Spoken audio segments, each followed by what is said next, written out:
કચ્છના અંજાર તાલુકાના ગ્રામ્ય વિસ્તારોમાં વરસાદી માહોલ બરાબરનો જામ્યો છે। અંજારના ખેડોઈ, મથડા તેમજ આસપાસના વિસ્તારમાં વરસાદી રમઝટ બોલાવી છે। સારા વરસાદના કારણે ખેડૂતો રાજીરાજી થયા છે।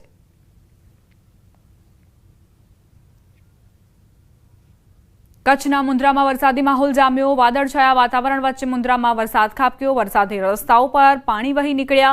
ગરમી અને ઉકળાટ બાદ વરસાદી વાતાવરણમાં ઠંડક પ્રસરી।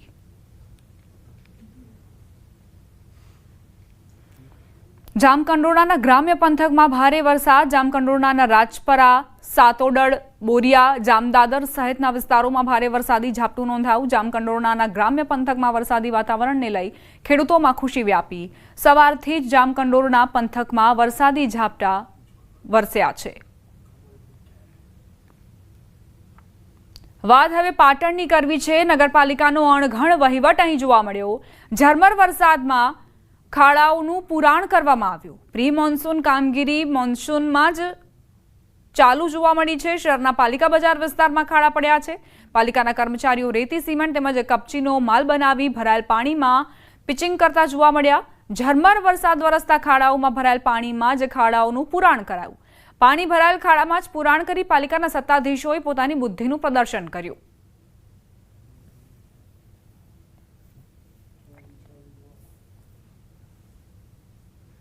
વાત હવે ઉત્તરકાશીની। સતત વરસાદ અને ભૂસ્ખલનથી ઉત્તરાખંડમાં હાહાકાર મચ્યો છે। પર્વતોથી મેદાનો સુધી પૂર અને વિનાશ જ નજરે પડી રહ્યું છે। પાણીના ભયાનક પૂરના આ દ્રશ્યો શિમલા બાયપાસ રોડ પરના છે। સતત ભારે વરસાદ બાદ જંગલમાંથી આવતા પાણીના પૂરથી વાહન વ્યવહાર ખોરવાયો। કુંજગ્રાન્ટ ગામમાં મોડી રાત્રે પાણીના પૂરથી એક વિશાળ દિવાલ ધરાશાયી થઈ ગઈ। આસપાસના ઘરોમાં તિરાડો પડી ગઈ। ગ્રામજનોને પોતાનું ઘર તૂટી જવાનો ડર સતત સતાવી રહ્યો છે। ઉત્તરાખંડના પર્વતીય વિસ્તારોમાં ભારે વરસાદના કારણે નદીઓ અને નાળાઓ પૂરની સ્થિતિના કારણે છલકાયા છે, જેની અસર ઋષિકેશ સહિતના મેદાની વિસ્તારોમાં થઈ। ઋષિકેશમાં ગંગા નદીના જળસ્તરમાં સતત વધારો થઈ રહ્યો છે। ગંગા નદી ભયજનક લેવલની નજીક પહોંચી છે। નદીમાં પાણીનો પ્રચંડ પ્રવાહ જોવા મળ્યો। પરમાર્થ નિકેતન ઘાટ પાણીમાં ડૂબી ગયો। ગંગા નદીનું પાણી શિવમૂર્તિ સુધી પહોંચ્યું। હવામાન વિભાગની આગામી 36 કલાક ભારે વરસાદની ચેતવણી છે। ઉત્તરાખંડમાં આવેલ પવિત્ર ધારી દેવી મંદિર નજીકથી વહેતી અલકનંદા નદીનું પાણીનું સ્તર સતત વધી રહ્યું છે। આસપાસના વિસ્તારોમાં અલકનંદા નદીનું પાણી ફરી વળે તેવી ભીતિ સેવવામાં આવી રહી છે। જો આમને આમ વરસાદ વરસતો રહેશે તો અલકનંદા નદીનું જે પાણી છે તે આસપાસના વિસ્તારોમાં ફરી વળે તેવી દહેશત।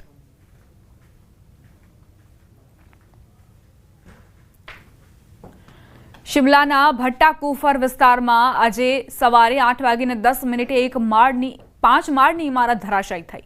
ઇમારતમાં રહેતો પરિવાર એક દિવસ અગાઉ સલામત રીતે બહાર કાઢવામાં આવ્યો હતો। સ્થાનિક પંચાયત વડાએ રોડ નિર્માણ કરતી કંપનીને દોષી ઠેરવી છે। વહીવટીતંત્રએ નજીકની 2 વધુ જોખમી ભરી ઇમારતો ખાલી કરાવી છે। बिल्डिंग तो रात को ही खाली की हमने। रात को निकल गए थे बाहर सब अपनी जान बचा के, क्योंकि लैंडस्लाइड हो रहा था। ये तो काफ़ी पहले से हो रहा है, पर आज तो कल से बहुत ज़्यादा हो रहा था।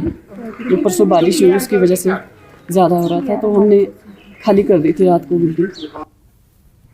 રાજસ્થાનના ચૂરુમાં ભારે વરસાદથી શહેરમાં પાણી ભરાઈ ગયા। ઘર અને દુકાનોમાં વરસાદી પાણી ઘૂસી ગયા। શહેરમાં 3 ફૂટથી વધુ પાણી ભરાઈ ગયા। લોકો પોતાના ઘરમાંથી પાણી કાઢવા માટે સંઘર્ષ કરતા નજરે પડ્યા છે। ભારે વરસાદના કારણે જનજીવન પર અસર પહોંચી।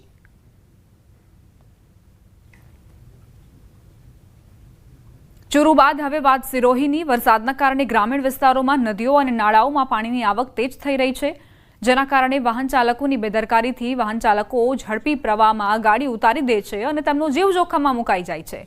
આવો જ એક કિસ્સો સિરોહીના બાવડી ગામમાં સામે આવ્યો, જ્યાં બાવડી નાળીમાં કાર ઉતારવી ડ્રાઈવર માટે ભારે પડી ગઈ। નદીના પાણીના પ્રવાહમાં કાર વહી ગઈ, જેના કારણે ત્યાં હાજર લોકોએ ભારે મહેનત બાદ દોરડાની મદદથી નદીમાં ઉતરીને ડ્રાઈવરને બચાવ્યો। આ ભયાનક ઘટનાને ત્યાં ઉભેલા લોકોએ પોતાના કેમેરામાં કેદ કરી। આ ઘટના આજે બપોરની હોવાનું જણાવવામાં આવ્યું છે। રાજસ્થાનના ચૂરુમાં ભારે વરસાદથી ઠેર ઠેર જળબંબાકારની સ્થિતિ સર્જાઈ છે। શહેરના નીચાણવાળા વિસ્તારો પ્રભાવિત થયા છે। અહીં ઘૂંટણ સમા પાણી ભરાયા છે। લોકોના ઘરોમાં વરસાદી પાણી ઘૂસી ગયા છે। પરિસ્થિતિ એવી છે કે વરસાદના પાણીના કારણે ઘણા વિસ્તારોમાં કર્ફ્યુ જેવી સ્થિતિ સર્જાઈ। લોકોના ઘરો અને દુકાનો, રસ્તાઓ બેટમાં ફેરવાઈ ગયા। મોટાભાગના વિસ્તારોમાં લગભગ 3 થી 4 ફૂટ સુધી પાણી ભરાઈ ગયા। લોકોને પોતાના ઘરોમાં કેદ રહેવાની ફરજ પડી છે। પાણીના નિકાલના અભાવે ઘણી જગ્યાએ લોકોનો ગુસ્સો પણ જોવા મળ્યો। રાજસ્થાનના सीकर में जोरदार वरसाद वरस्यो। घણા વિસ્તારો પાણીમાં ગરકાવ થયા। પૂર્ણા ગ્રામ જિલ્લાના ફતેપુર, લક્ષ્મણગઢ અને सीकરની આસપાસના વિસ્તારોમાં સૌથી વધુ વરસાદ પડ્યો અને ઘણા વિસ્તારોમાં પાણી ભરાઈ ગયા।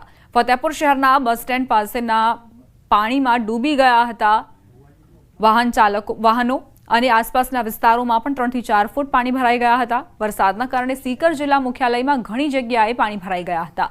વરસાદની સાથે જ ભારે પવન પણ ફૂંકાયો હતો, જેના કારણે ઘણી જગ્યાએ ટીન શેડ ઉખડી ગયા હતા। હવામાન વિભાગે આગામી 3 દિવસ ભારે વરસાદની ચેતવણી જારી કરી છે। રાજસ્થાનના બુંદી જિલ્લાના બરધા ડેમમાં પિકનિક મનાવવા આવેલા 3 યુવાનો પાણીના વેણમાં તણાયા। 2 યુવકનો આબાદ બચાવ થયો છે અને એક યુવક હજુ પાણીમાં ગુમ હોવાની જાણકારી। છેલ્લા 3 દિવસથી સિવિલ ડિફેન્સ, પોલીસ, એસડીઆરએફની ટીમ અહીં બચાવ કામગીરી કરી રહી છે। 3 દિવસથી યુવકનો પત્તો ન લાગતા પરિવાર ચિંતિત છે। ઘટનાનો લાઈવ વિડીયો વાયરલ થઈ રહ્યો છે, જેમાં જોઈ શકાય છે કે 3 યુવાનો કોઝવે પાર કરતા જોવા મળી રહ્યા છે, જેમાંથી 2 યુવાનો પાણીના પ્રવાહમાં તણાઈ રહ્યા છે।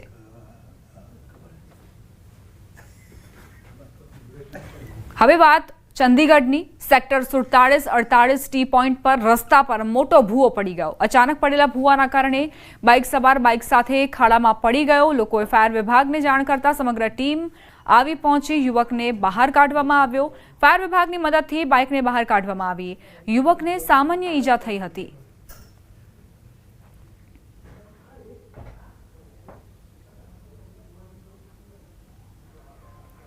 વાત હવે મધ્યપ્રદેશની, જ્યાં જબલપુર નજીક આવેલા પ્રખ્યાત ભેડા ઘાટ પર ચોમાસાની ઋતુના કારણે 15 ઓક્ટોબર સુધી પ્રવાસીઓ માટે પ્રવેશ બંધ રાખવામાં આવ્યો છે। રોપવે, બોટિંગ અને ઘાટ જેવા મુખ્ય આકર્ષણો બંધ છે। પ્રવાસીઓને દૂરથી ધોધના સુંદર નજારા માણવાની મંજૂરી છે। એસડીઆરએફ ટીમ સલામતી માટે તૈનાત છે અને માર્ગદર્શિકા માને તે માટે સતત તાકીદ કરવામાં આવી રહી છે। ચોમાસાના પગલે આ નિર્ણય લેવામાં આવ્યો છે। પ્રવાસીઓ અહીં આવે અને ત્યારબાદ તેમના જીવ જોખમમાં મુકાય તેવું કોઈ જ પગલું પ્રશાસન ભરવા નથી માંગતું અને એટલે જ પહેલેથી જ આ તમામ સેવાઓ જે પ્રવાસીઓને આપવામાં આવતી હતી તે બંધ કરાઈ છે। હવે વાત કરીએ આ ખાડા પાડી દેશે।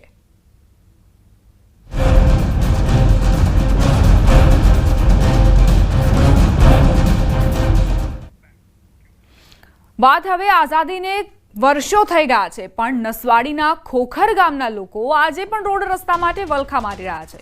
પહેલા વરસાદમાં કોતરપર ગ્રામ પંચાયત દ્વારા બનાવેલ નાળું ધોવાઈ જતા ગામમાં જવાનો રસ્તો બંધ થતા ગ્રામજનો સંપર્ક વિહોણા બન્યા છે। ગામમાં 600 લોકોની વસ્તી છે। સામે કાંઠે શાળા આવેલી છે, તેથી બાળકો શાળાએ પણ જઈ શકતા નથી।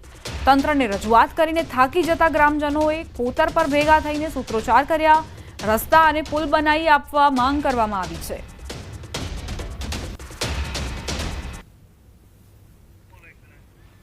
તો આટલા વર્ષો વીત્યા છે આઝાદીને, પરંતુ તેમ છતાં કઈ રીતે નસવાડીમાં 600 જેટલા લોકો સંપર્ક વિહોણા બન્યા છે। આ તસવીરો જુઓ। જ્યાં આપ નજર કરશો, જ્યાં રસ્તા હોવા જોઈએ ત્યાં માત્ર ને માત્ર ખાડા તમને જોવા મળશે। આવા રસ્તાઓ પરથી વાહન ચાલકો વાહન કઈ રીતે પસાર કરે?